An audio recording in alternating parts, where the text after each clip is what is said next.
Welcome, everybody, to another segment of News and Views. My name is Elmira. I am your host and creator. This story here I was compelled to do because of the monks, the Buddhist monks who made a trek across the lower United States at the latter part of last year, 2025, and they ended in Washington, D.C. on February the 10th. I was like, what is going on with the monks? One of my friends had actually been traveling across the states over the summer, and she had witnessed the monks. This was prior to them starting this walk for peace. And so it really got me thinking, like, what is peace? What are we doing with peace?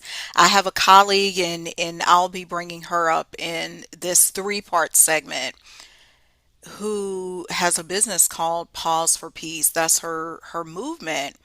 And I'm, of course, a big proponent of peace, love, all of these concepts that we say we want as a human race. And it got me to thinking, why were people so enamored with the monks? What's behind that story? What's the details? Because we got to know, because this is where we delve deep into why were so many people in Texas, Alabama, Mississippi, Georgia, South Carolina, North Carolina, on and on, all of these states in the southeast, why did they line the path of these monks walking for peace? Why do we even want peace? Let's hop to it, y'all. We got a lot to get to today, and I don't want you all to miss a thing. Okay, the name of this series is Starving for Peace, and this is part one. Why peace? Why are we even going after peace? Why is this a goal? What's happening? Why do we even want peace? Here's our copyright disclaimer, because there I will be sharing some segments from other creators, news stations. This is intended for reporting, teaching, scholarship, research. This is not infringing upon the copyright of someone else, just for fair use. Okay, what is peace? We all say we want peace. I'm actually in the relationship space. I help people through heartbreak. Plus, I'm always teaching my students and other people how to find peace within themselves. And I hear this all the time, especially from men. They say, I want her to be my peace. I want the woman I find to be my peace. What does that really mean? One of the things I know about peace, and you'll see this as a recurring theme, peace is within us. We are born with peace.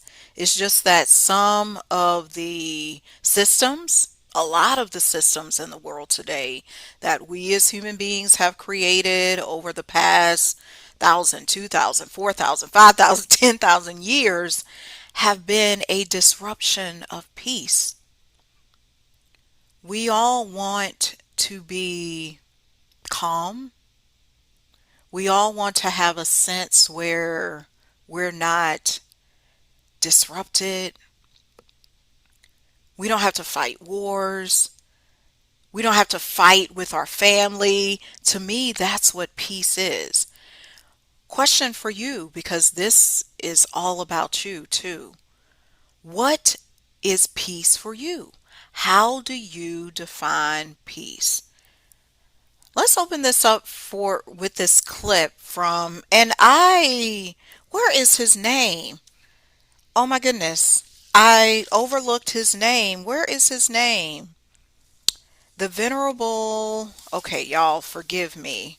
So I'm like, where is his name? Oh, here he is. I found his name. Venerable Bhikkhu Panakara is the one speaking here. This was at the culmination of the 100-day walk for peace. They did 2,300 miles in the cold, in the snow, in the rain, with their dog, all of this. This was in Washington, D.C. One of the things I want to state before I play this clip from the speech, because he is really outlining peace and mindfulness. Many people don't know, who have discussed this story, that one of the reasons they were doing this peace walk is they wanted to make Vasak, I may be mispronouncing this, who is the father of Buddhism, he's a renowned figure in Buddhism, a U.S. federal holiday. They wanted to make his birthday. Generally, this is across the world, it's observed either on May 31st or May 1st.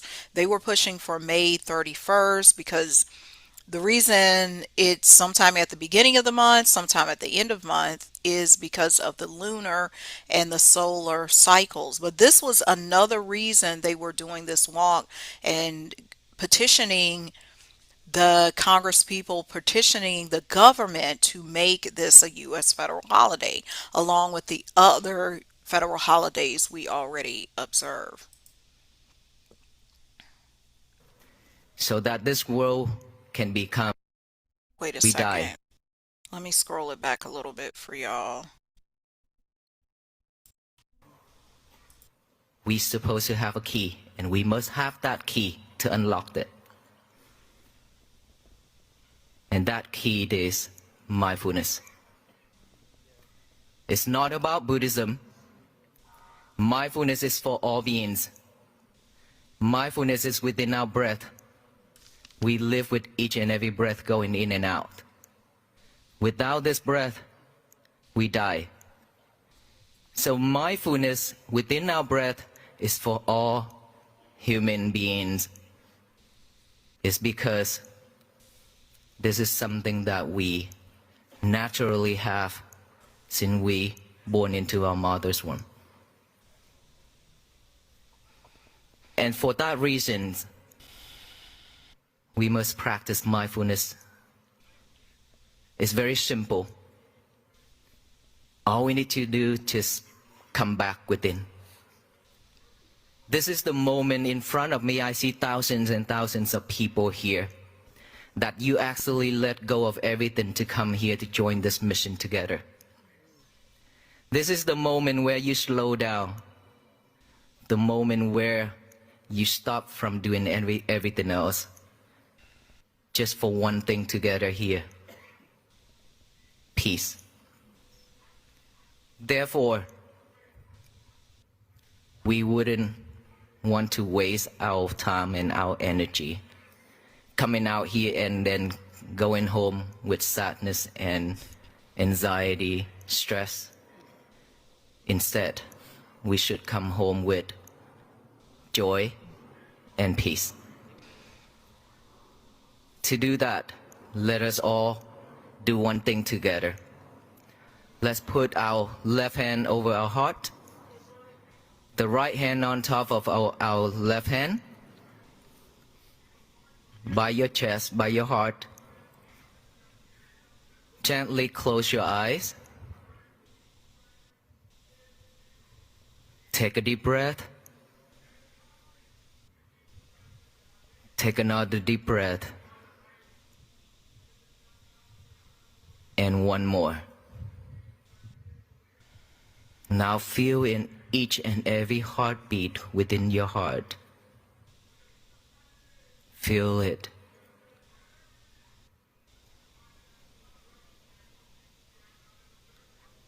Be mindful on each and every beat. Pay fully attention to it.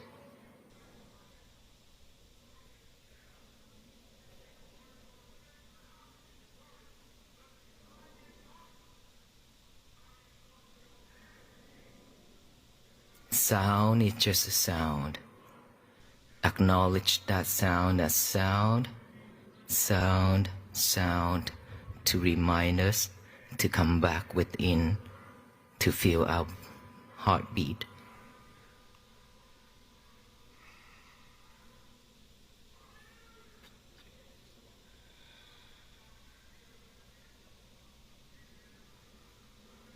Stay focused.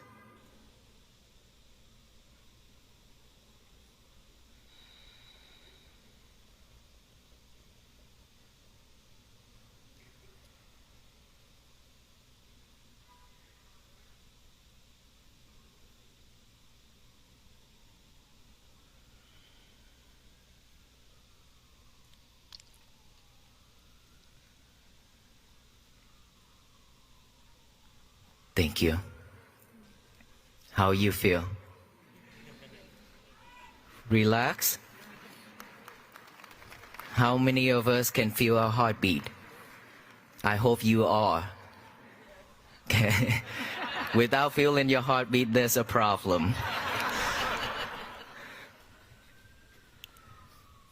Now that we had a chance to come back within to look at our heart, to feel it, this is a time where you give yourself some love.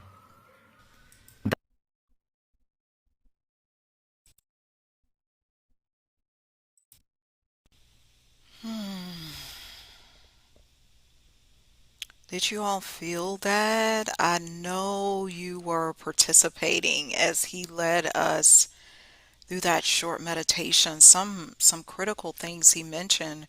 We were all born with mindfulness. We were all born from breath. When we came out of our mother's womb, we we breathe into this world. Ah, wah. So the breath is normal. Our heartbeat is normal. Happiness is normal.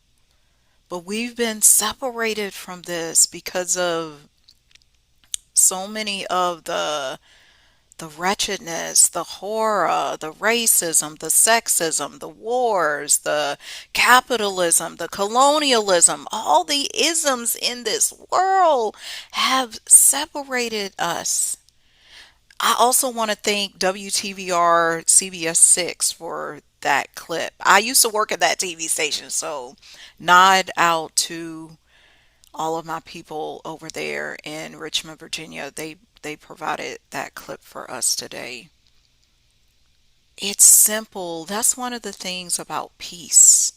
It's so simple, but it's not easy because we've been taught that peace is boring, especially in this modern world where we have cell phones and I can keep in touch with people from high school that I don't even care about who are causing me disturbance.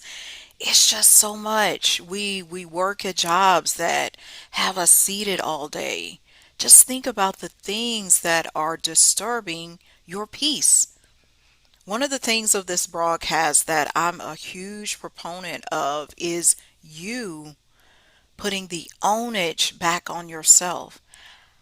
What are you going to take from what the words you just heard him speak? And some of you may have heard him speak on the television when this was being broadcast across the nation. I know people from my hometown in Richmond, Virginia, and other parts. I had a friend in DC go see it.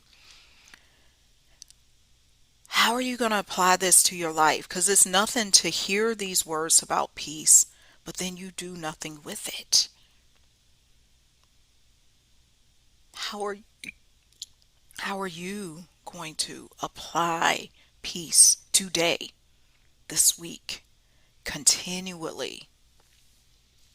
That's why we're starving for peace. We struggle with mindfulness. It's such a it's so it's so unfortunate.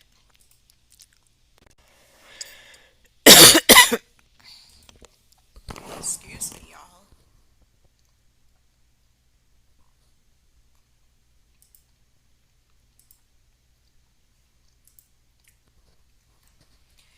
Now, this is one of the reasons we struggle with peace. Again, this is one of the reasons we struggle with peace because we're trying to maintain peace in war.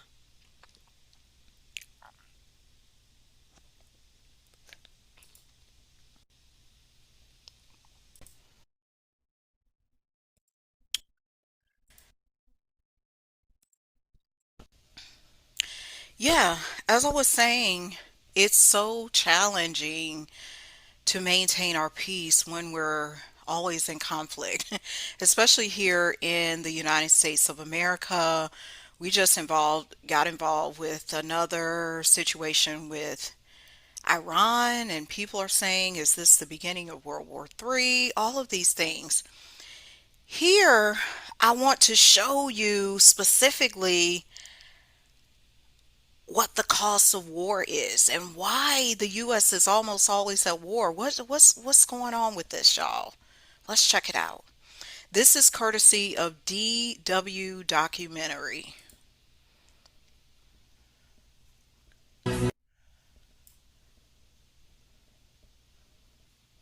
Shrouded in secrecy.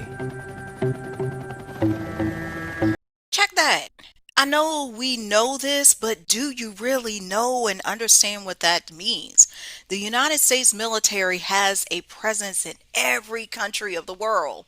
They're going to show a map here in a short bit, but that's alarming to me. If we want peace, no wonder we're starving for peace because we're at war, or we're afraid of war, or we're like, oh, I'm trying to keep the peace. But are we really? Y'all know something? I gotta point something out. I remember that day distinctly, September the 11th, because I was working at the Airport in Richmond, Doubletree Richmond Airport, right next to the airport. Like we were the closest hotel there.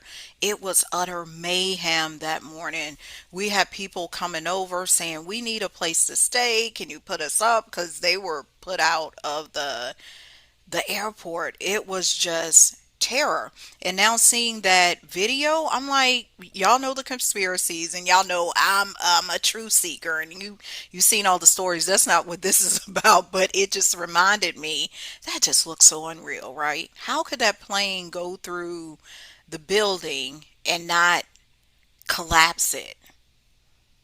Yeah.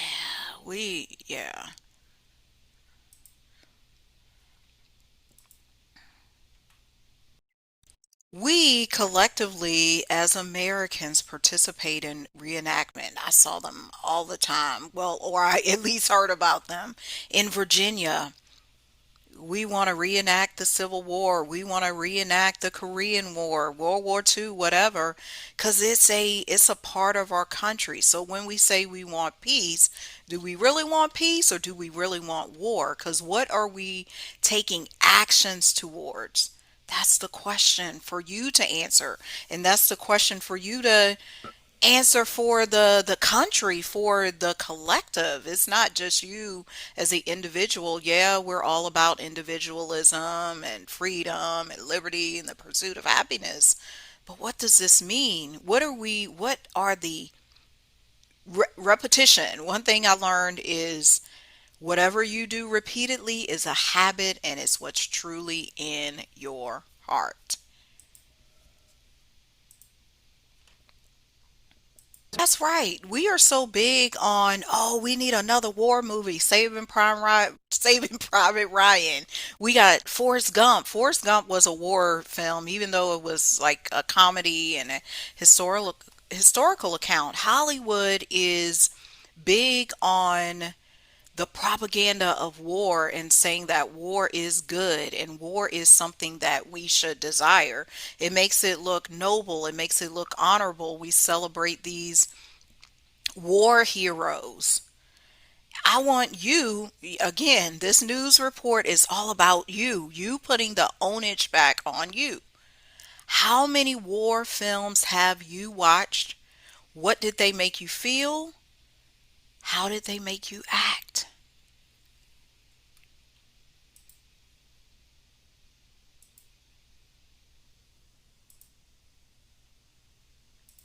Second World War, there were dedicated motion picture units.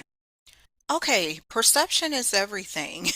And if these filmmakers like Steven Spielberg can tell you, oh, this is the way it happened, this is what we believe as a civilians, particularly. Now, if you are in the military, you're in the armed forces, like many members of my family, I have members of my family, one of my uncles who's deceased, he was in the Air Force. I have Navy members. I got all kinds of in my family, mainly Navy, Air Force. You don't know what it's like, but these films make it seem like, oh yes, it's something we should want. Question that.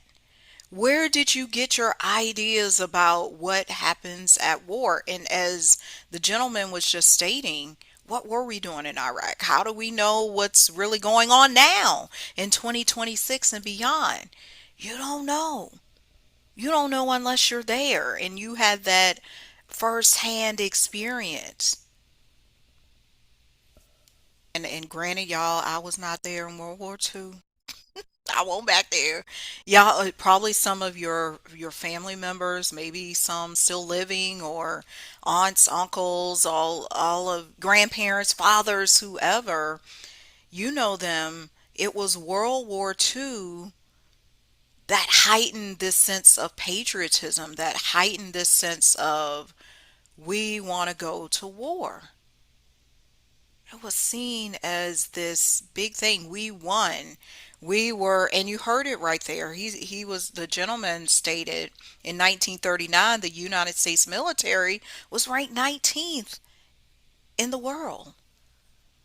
Then it just went up from y'all, and we still got this going on today. Department of War. And it's not just these pamphlets or publications, posters you see. It's so much more prevalent today because we have 24-hour news stations, we have YouTubers, we have podcasters, we have politicians, we have even your family or your Facebook friends convincing you, oh, this is the right thing to do. You should vote this way, or you should believe we should go there. We got to free Palestine. We got to free Israel. We got to free the Somalis, whatever group it is. We are being encouraged through propaganda. That's why you have to keep your head on the swivel, like I say, and decipher what is the truth. Normally, the truth is somewhere in the middle. Who's trying to convince you of this side or that side? 1917, Woodrow Wilson giving the address. Oh, we got to get involved in the war. What are you being convinced of now? Are you being deterred from your peace, or are you being steered towards war? It's your choice. Oh, I ain't know that. Like in the 1950s, the United Nations set their office in New York. Did y'all know that? See, that's why we over here discovering on news and views. You got to get the clues. Ooh, that's a new. Y'all know I'm always rhyming. News and views. You got to get the clue. Center. Commitment is evident in the fact that more than 200,000 US military personnel are permanently stationed abroad at hundreds of bases around the globe. I just wanted to pause as he describes this. Look at these yellow dots all over the world, all over the globe. This is where troops are permanently stationed, y'all. This is wild. We got Africa, Europe, the Middle East, South America, Central America, all over the place. Okay. Oh, watching that just saddened me a bit, especially when I saw that little boy sitting there after all of the destruction in Hiroshima.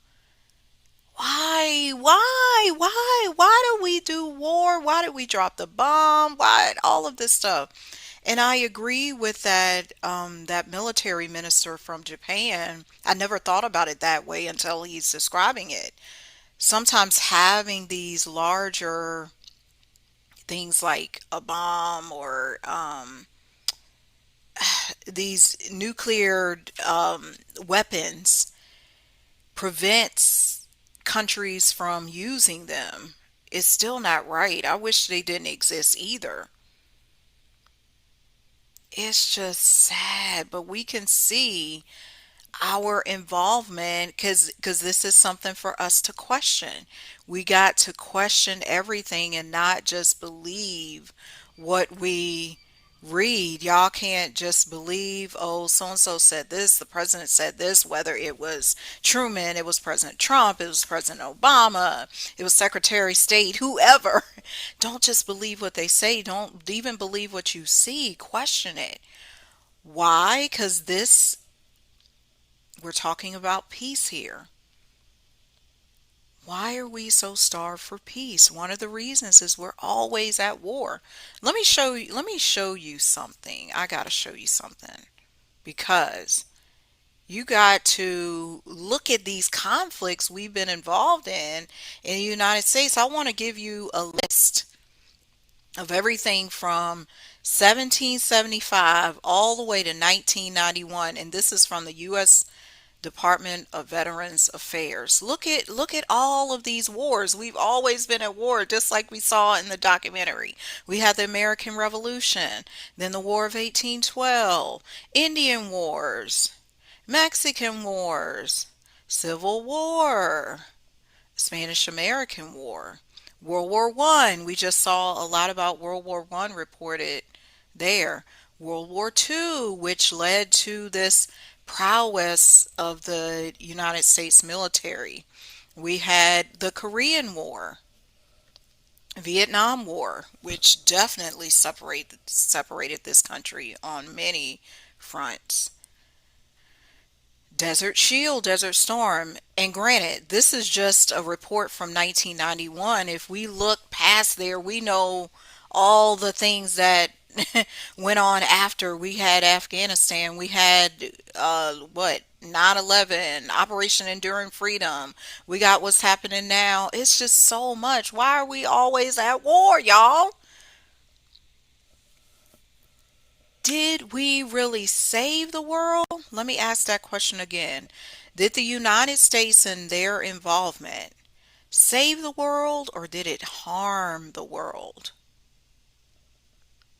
That's a question for you to ask yourself, for you to research, for you to ponder and say, was this a good thing? Were all of these wars a good thing?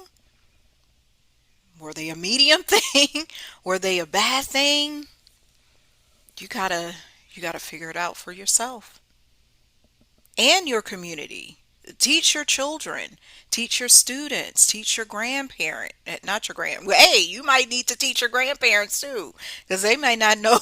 They may not know what you know. That's another thing when it comes to education, when it comes to history.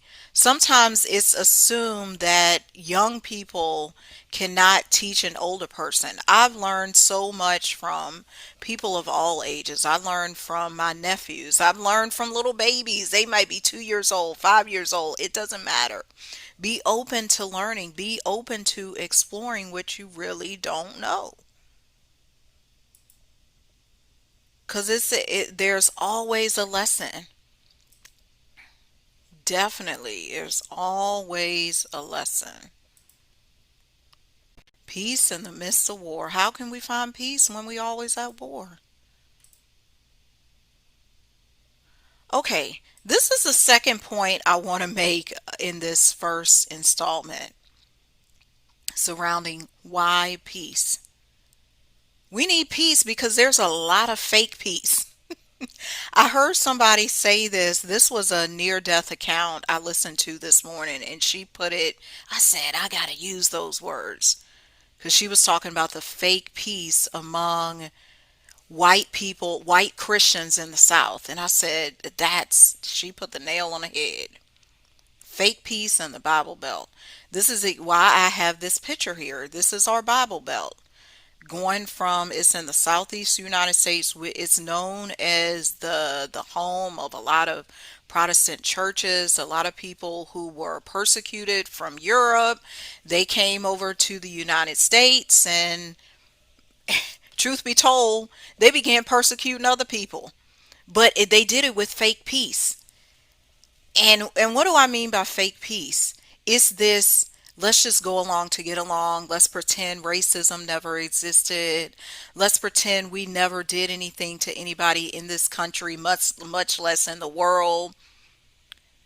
Let's pretend Jim Crow never occurred. Let's pretend it's a whole lot of pretending. Let me just go to church on Sunday and not say anything. I don't know that George Floyd got killed, or whoever. It could be anything. I call that fake peace.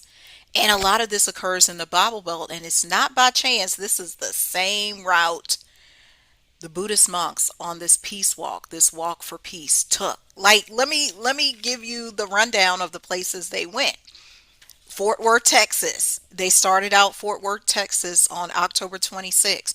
They made a stop in Austin. They went to Alexandria, Louisiana, the Mississippi State Capitol, Montgomery, Alabama. Some of these places sound familiar as places which were hotbeds of segregation, and not only segregation, it was just brutal segregation. It wasn't that the people were separated. They were treated so poorly. My people were treated poorly in Virginia, in North Carolina, all the things. Atlanta. So the monks made a stop in Atlanta. They on December the 29th in Morrow County, in Morrow, which is in Clayton County, and they did a huge celebration that day on December the 29th. They had the county officials, everybody was there. It was huge. But this was the Bible Belt, y'all. You would think, oh, it's the Bible Belt. People are Christians. They go to church every Sunday. Why would they need peace? These are the people who need the peace the most. And that's why they were lining the streets as the monks did their walk for peace, because they know they was operating in fake peace. Like, really think about this, because this could be you. Are you practicing authentic peace, or are you practicing what I call faux or fake peace? And fake peace is, as the lady described in her near-death experience, she said growing up in Georgia, and this was a 90-year-old woman, she said her mother, and this is a white woman, quote unquote white, she said when they would pass a black person on the street, of course they would pass by them first, and then they wouldn't even look at them in the face. And she'd ask her mom, why didn't you even look at that black person? She just said, it's just the way it is. God intended to separate them from us. No explanation. I call that fake peace, because you're just pretending that everything is okay. You're pretending that you're good, and you're not good. That's why we have the issues we have now, because we say we want equality. We say we're about the pursuit of happiness and liberty and justice for all, but it's not true. Like, you look at the facts, what's really happening in the Bible Belt? Oh, let me continue the list where they stop. Morrow, Snellville. I live near Snellville. There's actually a Lao Buddhist temple here in Snellville. They stopped there on December the 31st. Athens, Georgia, Columbia, South Carolina. There was about 20,000 people gathered there. Charlotte, Greensboro, Raleigh, Richmond. The new governor of Richmond, of Virginia, she honored that day, which was February the 2nd, as Walk for Peace Day. A stop in Fredericksburg on February the 5th. Annapolis, Maryland, February the 12th. And then on the 10th is when they reached Washington, D.C. and did the speech at the Lincoln Memorial. You saw that earlier in this broadcast. That's where the venerable the leader, Mr. Baku, was speaking. So let's check out this clip. Buddhist monks confronted by angry Christian protesters in the Bible Belt. You would think, oh, they supposed to be like Jesus. Form your own opinion.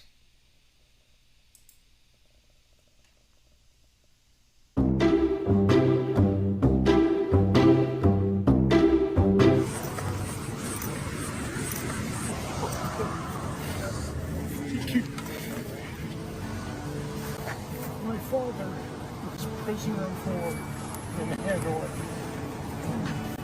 I remember the burning in Saigon in '63. Oh, The Buddhist monks have been walking for peace, as of this taping, for 73 days. The stories we have seen have been life-changing if one were to simply have a soul. Sadly, they would encounter this. No man can come to the Father. So, let us do the thing that we're supposed to do. Okay? Nothing in this world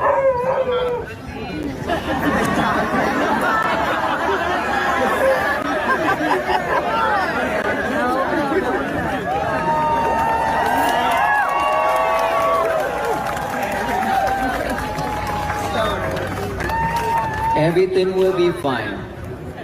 We are not here to fight anybody. Okay? We are here to fight ourselves.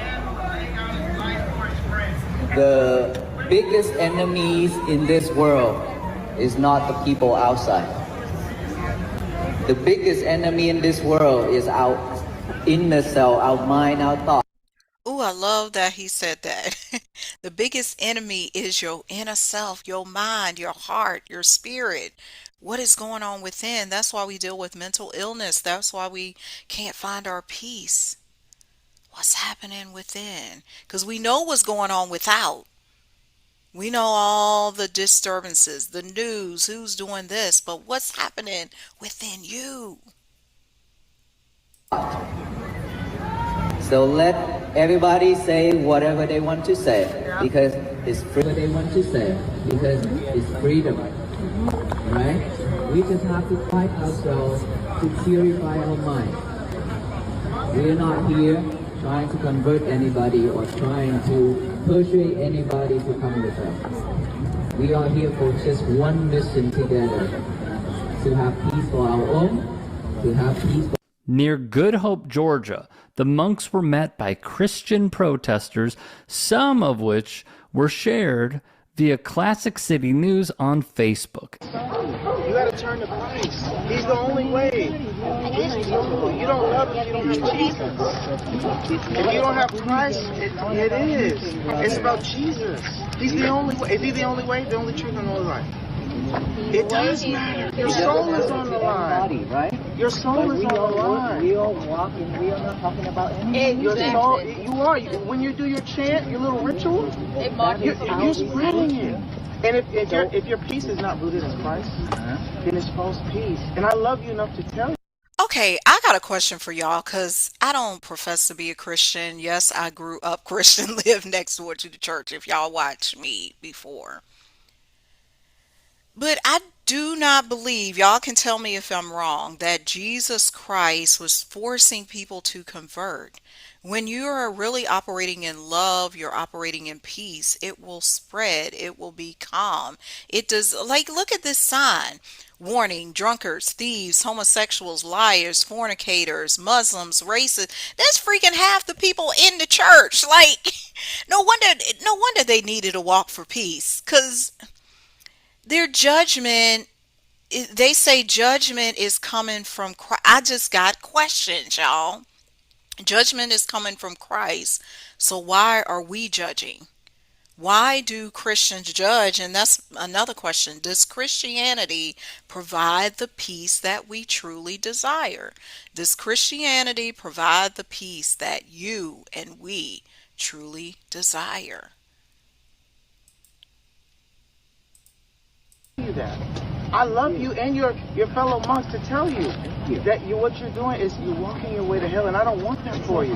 No, it's not okay. If we have to go to hell, it's No, okay. no, God did, amen. God didn't make you for hell. It's okay. Wow, what love is that? We would love if Exactly. We go to hell, we made that choice. That's not your way. I want you to get on the right way. Let us go the way we if are. I didn't say anything, it'd be like you were in a burning house and I didn't say anything. I love got your you. message already. I love you, and I'm going to be love here you every step of the way. I'm telling you, I love you. And I love I you. wish you well and happy and peace. I want you to walk. And in I the truth. understand your message. I want you to walk in the And truth. we have our own journey. You Okay. have your own And journey. we're gonna- So let I us look walk forward to on it. each. Let us walk on each our own path.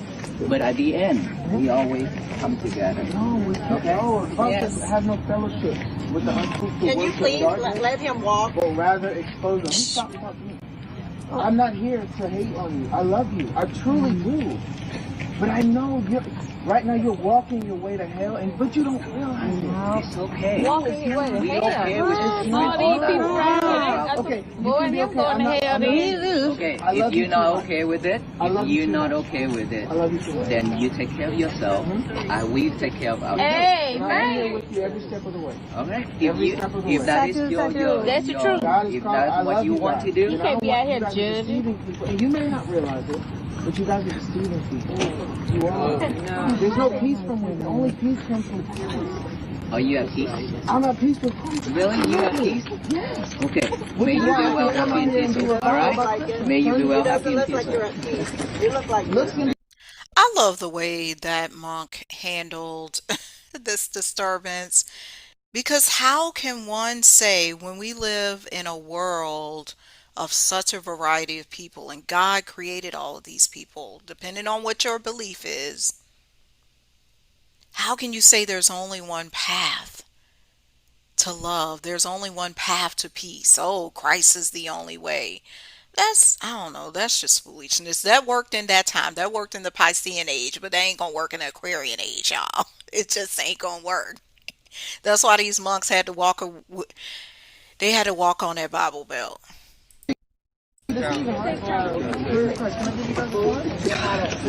In addition, this Baptist man confronted the monks in the state of Georgia. Then, A way of death and believing a lie.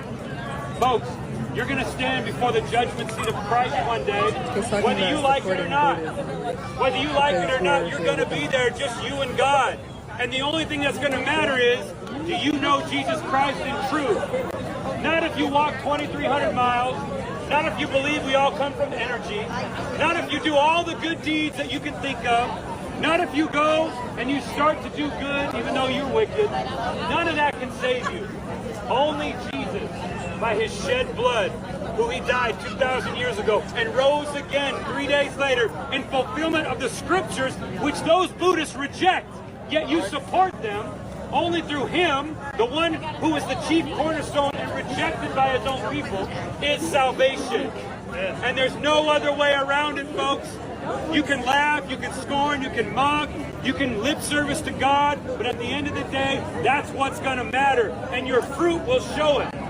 Good Hope rejects the gospel. We walked up and down your street. You gonna fake, man. You gonna fake talking so much. The gospel of Jesus. Look, he's convicted. You gonna already. pass out, He's man. already.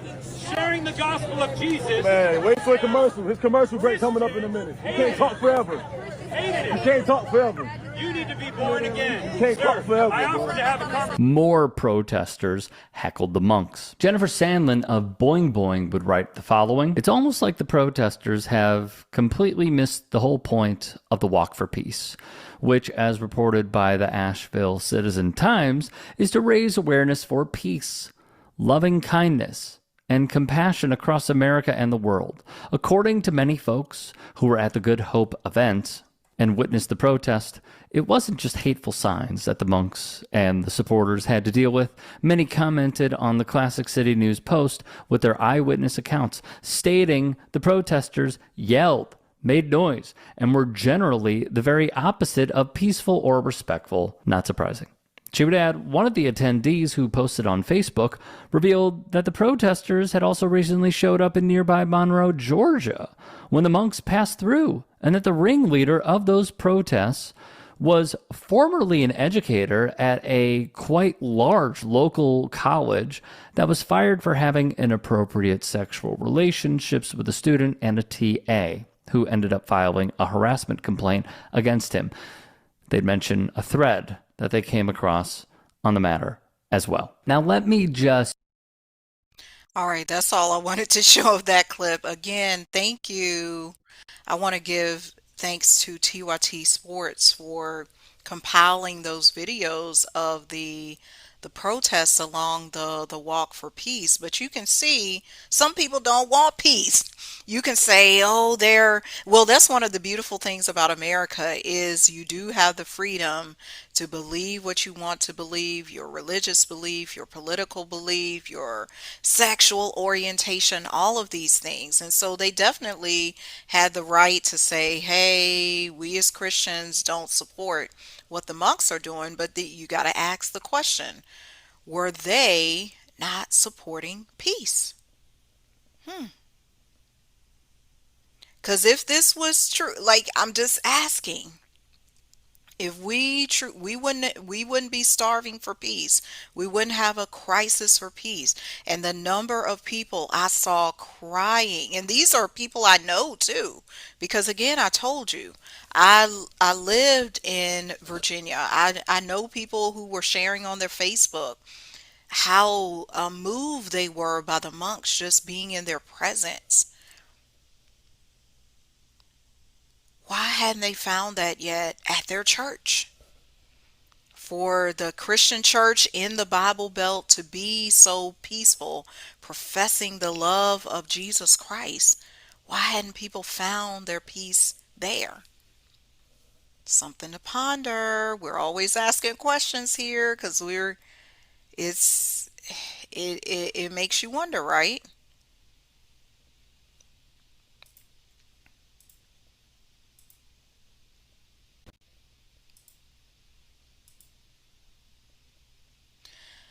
Liberty and the American dream. This is another point that I want to make. The American dream was not always a thing. It pretty much came along and was coined right around the time of World War One, World War Two. There's a history behind it, and the American dream is that anybody can come to this country and create the life they want. You could, within one generation, build a business. You could get married. If you were suffering religious persecution in your country, you could come over here and find solace, find peace. You wouldn't have to be at war.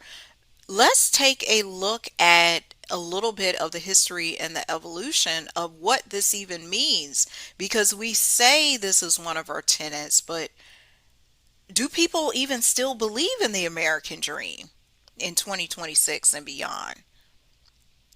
Here's the deal, and this is from Investopedia. What is the American dream? The American dream is rooted in the belief that anyone, regardless of origin or socioeconomic status, can achieve personal success in a society where upward mobility is possible for all. It emphasizes attainment through sacrifice, risk taking, and hard work. Originating from James Truslow Adams' vision of a life better and richer for everyone, this dream reflects ideals embedded in the Declaration of Independence. However, it faces criticism over accessibility amid rising income inequality and evolving economic landscapes. Yes, so true, so true, so true. The roots. It's taken from a best-selling 1931 book, Epic of America. He described it as that dream of a land in which life should be better and richer and fuller for everyone, with opportunity for each according to ability and achievement. Adams went on to explain it is a difficult dream for the European upper classes to interpret adequately, and too many of us ourselves have grown weary and mistrustful of it. It is not a dream of motor cars and high wages merely, but a dream of social order in which each man and woman shall be able to attain the fullest stature of which they are innately capable and he recognized by others for what they are, regardless of the fortuitous circumstances of birth or positions. Y'all know things that get in the way of American dream. It could be your race. I know this personally as a black woman in this country, as a so-called black woman. There's been so many things that have kept me down or reduced my wages, or even not even just my wages, the wages or the chances or the opportunities of my parents, my grandparents, what we were able to do. I still say, the more I do my research, we are prisoners of war, and we've been the ones at war with this country, within the country, since about 1775. You saw those wars? That's been us. It's a lot of people who have mistrust in the American dream because it wasn't built for everybody. It was built for some. Some of the challenges, calling it a dream, suggests these ideals haven't been realized for many Americans or aspiring Americans. Yeah, that's a great point. It's a dream. It's like, oh, I woke up from the dream and it's not a reality. Some people even say it's a nightmare. Criticism that reality doesn't match the American dream is as old as the idea itself. The spread of settlers into Native American lands, slavery, the original limitation of the right to vote to white male landowners, and a long list of other injustices and challenges have undermined the realization of the dream for many who live in the United States. Yeah. So let's read the pros. The American dream promises freedom and equality, which aligns with peace. Like this, what we say we want. These are our ideals. Also, the ideals of the American dream are motivating, including the freedom to be in charge of one's own life. I can speak to myself on the pro side. It is because of the American dream I was able to build my business. I started a business in 2009. I continued that business until 2023. I might not have been able to do that in another country. Nobody really helped me. I had to get credit cards, all of this other funding, but I was able to do it. I was able to say, I have this idea and let me bring it into reality. Let me bring it into the 3D. Let me make this happen. I will say that is a pro of the American dream. The cons, the reality of the American dream often falls short of the idea itself. Yeah, you have people who got to pay like 3,000 to rent an apartment. That don't make no sense. Why are we paying so much for food? Why do we have to work so much? It's like people are going crazy. People can't raise their kids. You can't afford to get married. It's just so much. The basics of life should not cost this much. And it's just the ever rising cost of things we say are the American dream.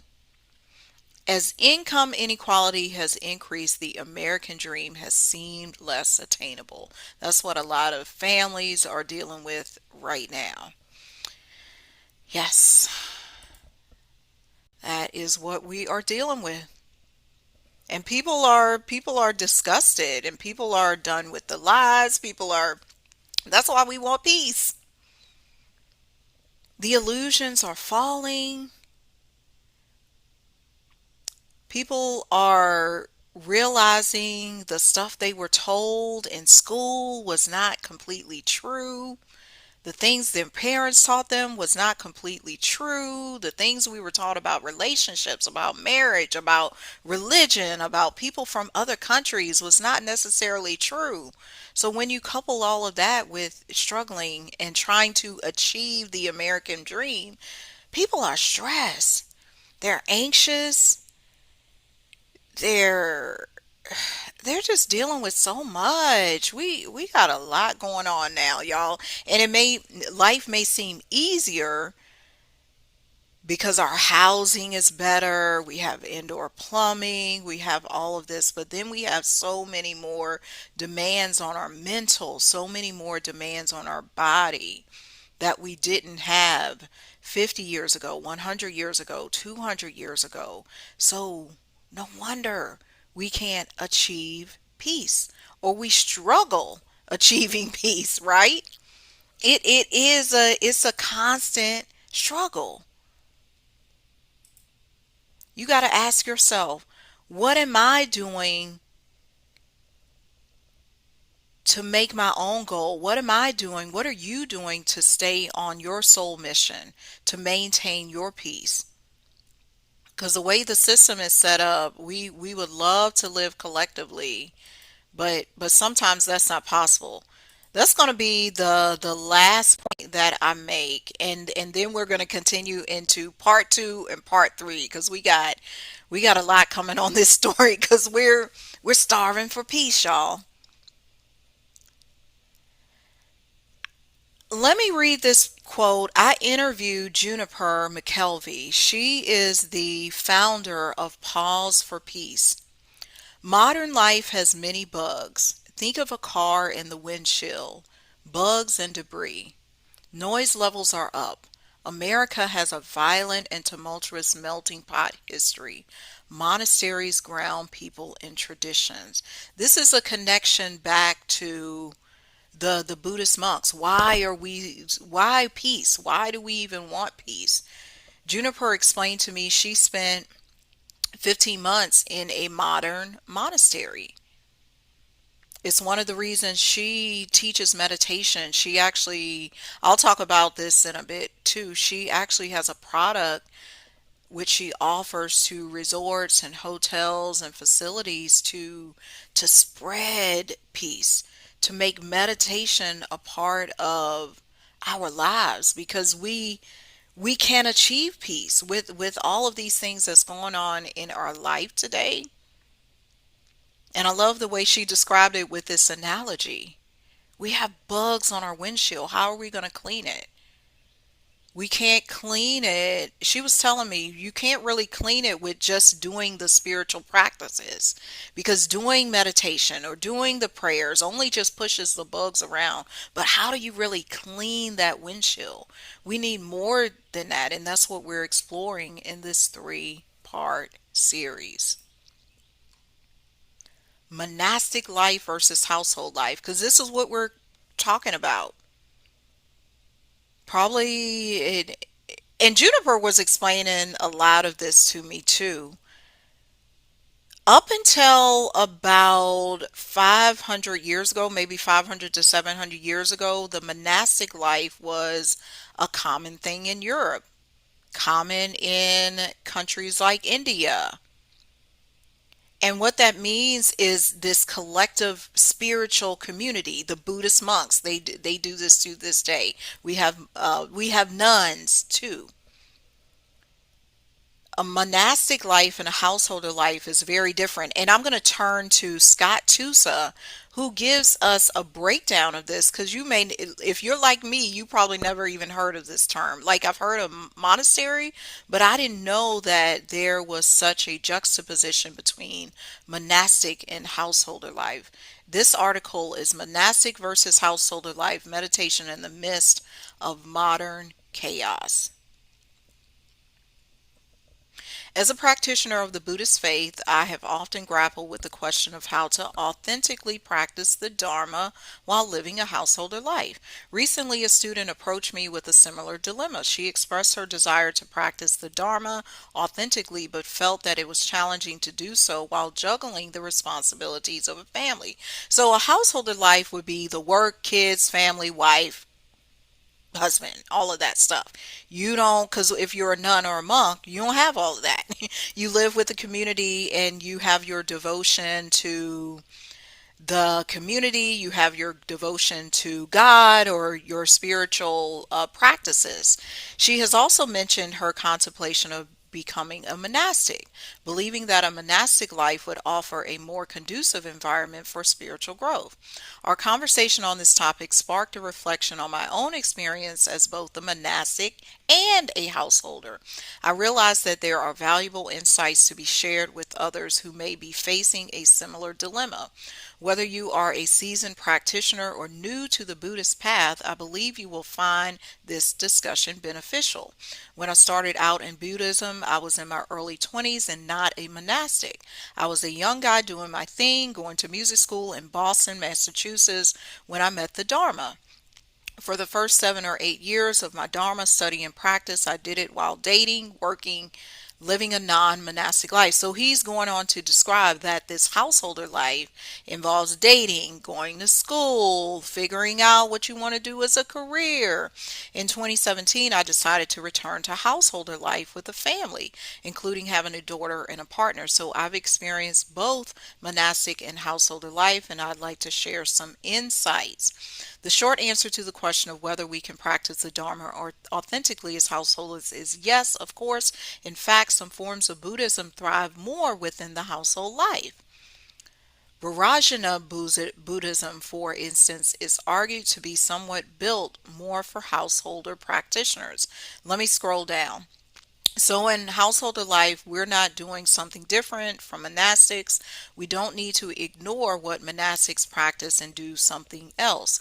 We need to do what monastics are doing on an inner level while working with the complexity of householder life on the outer.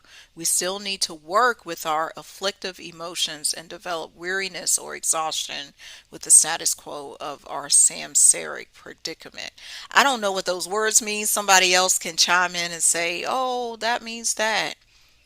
The challenge for all practitioners is to work with self absorption and self preoccupation, which are the root of our problems and pain. When we become self preoccupied and absorbed, we are always thinking about our own needs, worrying about potential harm, seeking pleasure, wealth, and comfort, and avoiding pain. This self preoccupation is the root of our suffering.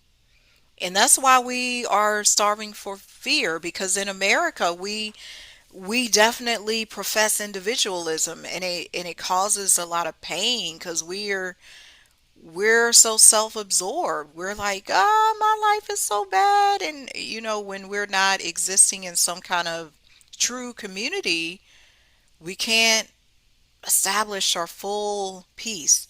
So, as householders, we don't need to leave the world to wake up. We need to leave the world of self preoccupation and self cherishing. By doing so, we can awaken and develop a more open and relational compassion. Monastic life focuses more on leaving worldly concerns aside, while householder life focuses on developing inner simplicity while dealing with the complexities of worldly life is a challenge that we need to acknowledge as householder practitioners. In conclusion, we can practice Dharma authentically as householders. Both monastic and householder life have their own benefits and challenges. Householder life offers unique opportunities to work with self absorption and self cherishing, while monastic life provides essential time and space to deepen ethical conduct, study, and practice in a unique way. As householder practitioners, we need to use each and every situation in our life to wake up. We don't need to abandon complexity, we need to embrace it with compassion and wisdom. I know you learned something like I did, because I didn't, number one, I didn't know those terms before, monastic and householder. This is why with the Walk for Peace that occurred recently, a lot of the American population wants some of this monastic life. And what he's saying in his write-up is you can achieve both as long as you can let go of that self-absorption and you give yourself to something greater, right? You got to do that. You got to give yourself to something greater, and you can achieve inner peace. And this is what Juniper talks about so well with her venture, Pause for Peace. She says inner peace is possible. We're thinking it's not possible because we've been in war and we got all these politicians doing this and this one doing this, and my kids are fighting, the countries are fighting, the states are fighting, nobody agrees with me. It's so much turmoil, but inner peace is possible. I'm going to link over to her website, Pause for Peace. I want you all to check it out because all these links will be under the video. Inner peace is possible. Pause for Peace began with a question. What if the sense of stillness a guest feels at your resort didn't end at checkout? What if the space to breathe deeply could follow them home? Breathe. We started this story with breath, and we're going to end it with breath. Founded by meditation teacher and storyteller Juniper McKelvey, Pause for Peace has a collection of recorded outdoor meditations available to package for guests. Juniper is experienced with facilitating mindfulness classes and workshops. She's taught at K through 12 schools, Cambridge University, and so on. She now creates sensory-based experiences for luxury hospitality brands that want to offer something meaningful because inner peace is possible. Each package or live event is rooted in mindfulness, tailored to reflect your property. More about Juniper. Juniper is a non-denominational peace teacher. She actually calls herself a freelance nun, y'all. With over 25 years of meditation experience and background in acting, her teaching blends technique and intuition to meet people wherever they are. Yeah, meet you wherever you are, whatever denomination, whatever belief, whatever level of achieving peace you want to do. She has led meditations in settings from classrooms to corporate. Her voice and presence are warm, I can attest to that, grounded and natural. She helps people pause, reflect, and reconnect to what matters. Hence, pause for peace. Are you pausing for peace? Or do you always have this rapid go, go, go, go, go? We know that seems to be the pace of modern society, but you should be slowing down. Take a pause for peace. She is just beginning to explore and teach equine yoga, of course. You can contact Juniper because you might have a resort or you know about a resort or a hotel, a boutique facility, some place she can place her app, her meta. It's not an app. What am I saying? App? Is it an app? I don't know. Juniper, you tell us. It says it right here. Pulse for Peace is not an app. It isn't just another guest amenity. It's a quiet physical invitation to return to presence. That's it. Return to presence. Be in the now. Mindfulness is our right. This is not something you got to pay for. You know, that's the beauty of peace. We don't have to pay for it. Even though we're starved for it, like we may be starved for food, we don't have to pay for peace. All you got to do is just sit. Yes, it may be more challenging to quiet the noise, the people, your thoughts, your wishes, your desires, your worries, your frustrations. But it is so possible, very possible. That's why I love what Juniper says. Inner peace is possible. It's not only possible, it's our right. We're supposed to have it. And that's why I want to end here on this part 1. Peace is natural, war is unnatural. Yes, peace is our natural state of being. Feel it. Feel it in your body. Feel the chi, feel the energy, feel your breath, feel your heart, feel your lungs, feel your organs. Peace is your natural state of being, and war, in any war, whether it's military conflict, you could be warring with yourself, warring with your spouse, warring with your old self. War is not natural. Stress is not natural. Peace is natural. That is our broadcast for today.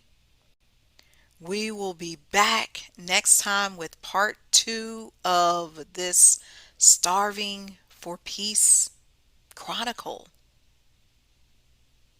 See you then.